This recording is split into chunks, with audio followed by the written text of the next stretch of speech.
বিদ্যালয়ৰ সময় পুৱা 7:30 9 বজাতো গৈ নাপালে শিক্ষকে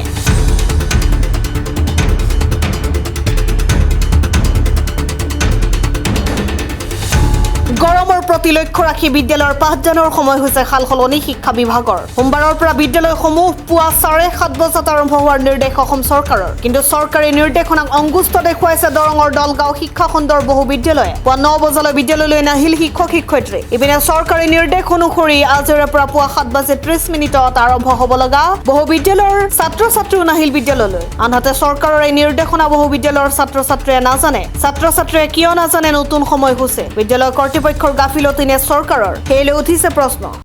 তিনজন এতিয়ালৈ আহি পাইছে আই যোৱা যেটো অৰ্ডাৰ দিলে হেতু মতে 7:30 কৰিছে 7:30 কৰিছে এবসেন্ট মানে আহি আছে কি জানি তেওঁলোক হয় এতিয়ালৈ ৰূপাঞ্জলি মালি আৰু চন্দিকা নাথ আমাৰ তিনিগৰাকী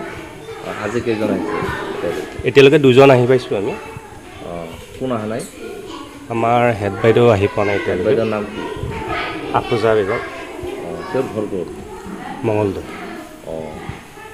এনে আজি স্কুল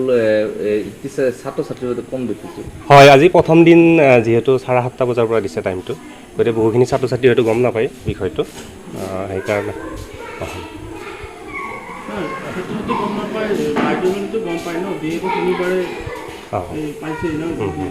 নাই অলপ আগতে ফোন কৰিছিলে মোক আহি থকা বুলি কৈছে হয়তো পাবহি 2-1 মিনিটৰ ভিতৰত এতিয়া কেইটা বাজে এতিয়া 8টাই বাজিছে বাৰু দলগাঁৱৰ পৰা মানৱেন্দ্ৰ শইকীয়াৰ ৰিপৰ্ট অসম টাইম ৰাইজৰ কণ্ঠ অসম টাইম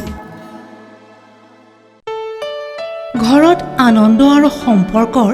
চমক বজাই ৰাখিবলৈ জৰুৰী হৈছে সকলো আনন্দময় মুহূৰ্তত মৰমৰ উপহাৰ দিয়াটো সেইবাবে মধুশ্ৰী জুৱেলাৰ্ছে আনিছে সকলো ৰঙীন ক্ষণৰ বাবে বিশেষ গহনা হীৰাৰে হওক সোণৰে হওক বা ৰূপৰে হওক শ্ৰেষ্ঠ ডিজাইনছ আৰু হলমাৰ্কযুক্ত গহনাই ৰাখে সম্পৰ্কক নিখুঁত তেনেহ'লে আজিয়ে আনক আনন্দ মধুশ্ৰী জুৱেলাৰ্ছৰ সৈতে যোগাযোগ কৰক 7002800341 নাইবা ভিজিট কৰক LNB ৰোড নলবাৰী অসম